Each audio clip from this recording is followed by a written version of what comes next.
free Golden Eagles for War Thunder. Download the app in the description below.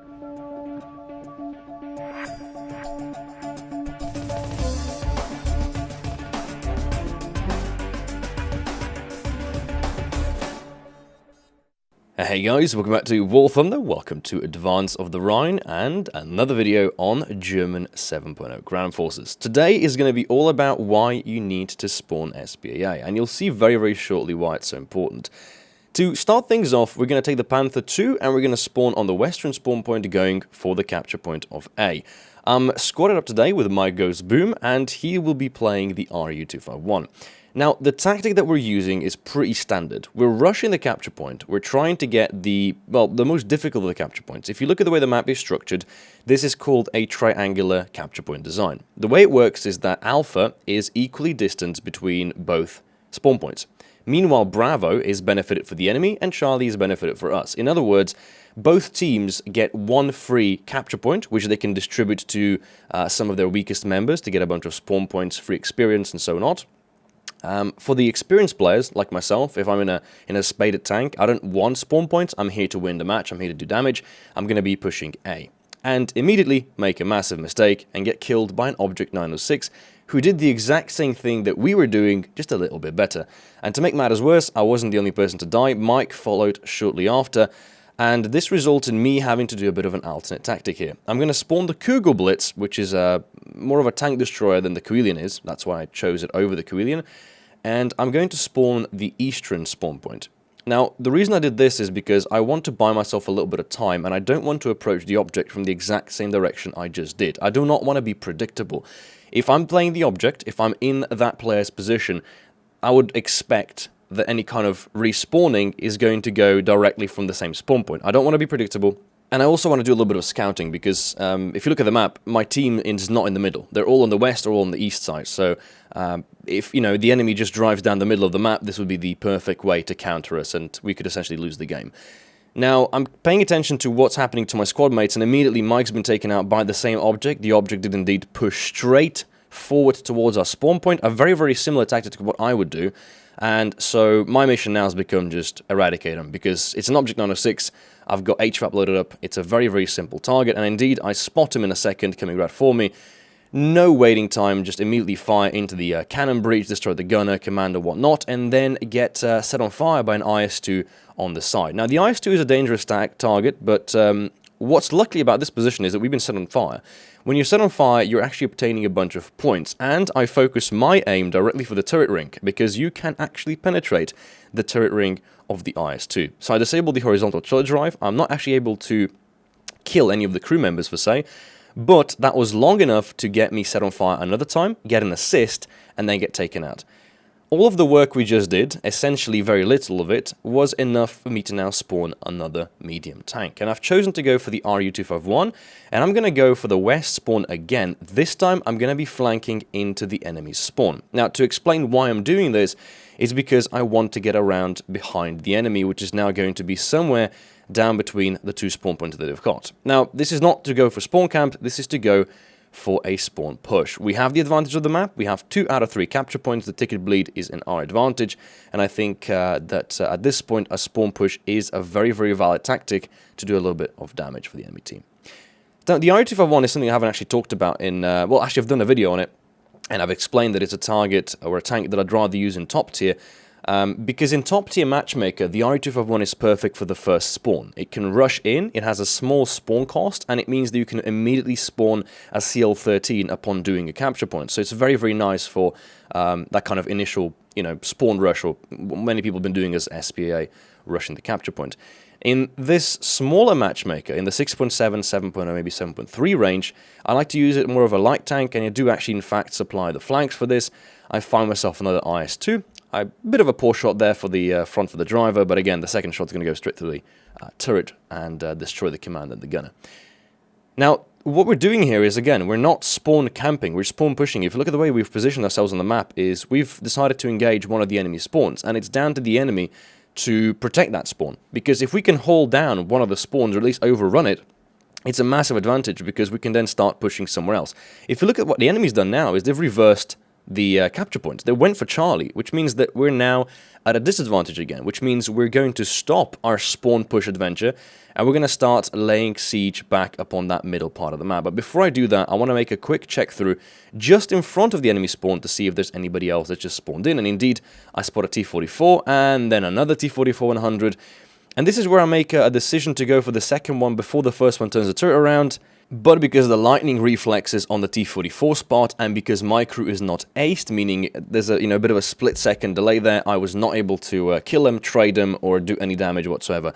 And this is pretty morbid. This is why spawn camping very, very often can be the end of you. If you do a spawn push too early in the game, it can result in a very, very big backfire, and this is what just happened. I'm now reduced to only SPA, and because I know there's a bunch of enemy planes in the sky, I'm going to go for the Coelian. Our main role right now is eliminate as many of them from the game. If you look at the map, we've just lost all the capture points, and we've lost the majority of our players.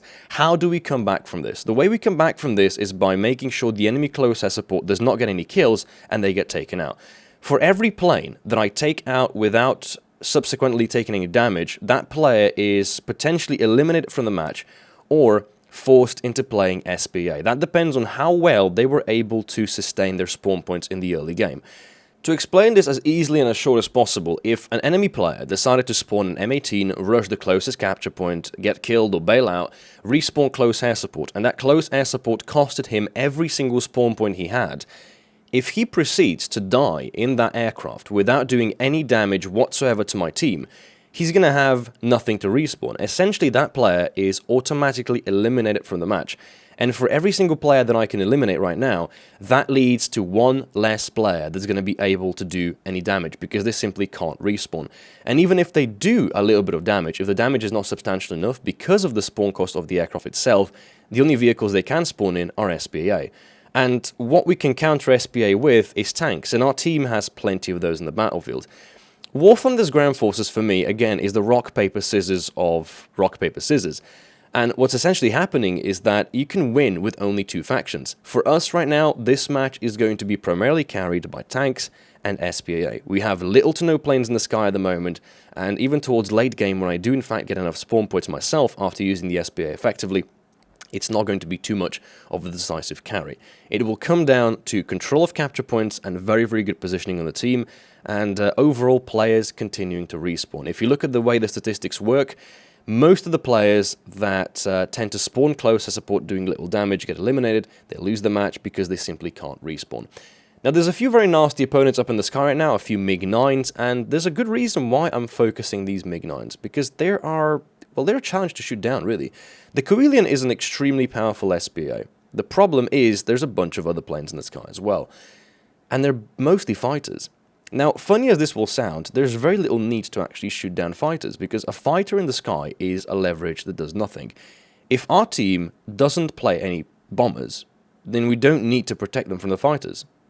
To explain this, a fighter in a match of ground forces, with no armament, no bombs, no rockets, can't do anything. It can strafe target, it can spot, yes, but it can't do anything. It's a physically redundant vehicle to spawn in. And so what I'm really doing with these vehicles is just kind of doing a bit of target practice. If I shoot them, good, I get myself a kill. If I don't, well, too bad, because they're not really doing anything for my team. I'm prioritizing bombers and attackers over these fighters, and so don't really care if they're just flying around, because the longer that person is in the fighter, that is one less person in a tank. That means one less person to do the capture point, one less person to do the objective, and as you can see on the map right now, that's exactly what's happening. Our team just simply has more tanks than the enemy has, which means that we can easily do the objective, easily do the capture points, and we have very little kind of disaster space. There's very little things that can actually go wrong in this point in the game. What the enemy would have to do right now is either spawn close air support, effectively eliminating all the SPA from the battlefield, all the heavy tanks from the battlefield, seclude and protect all the capture points, and even if that was done, it still wouldn't be quite enough.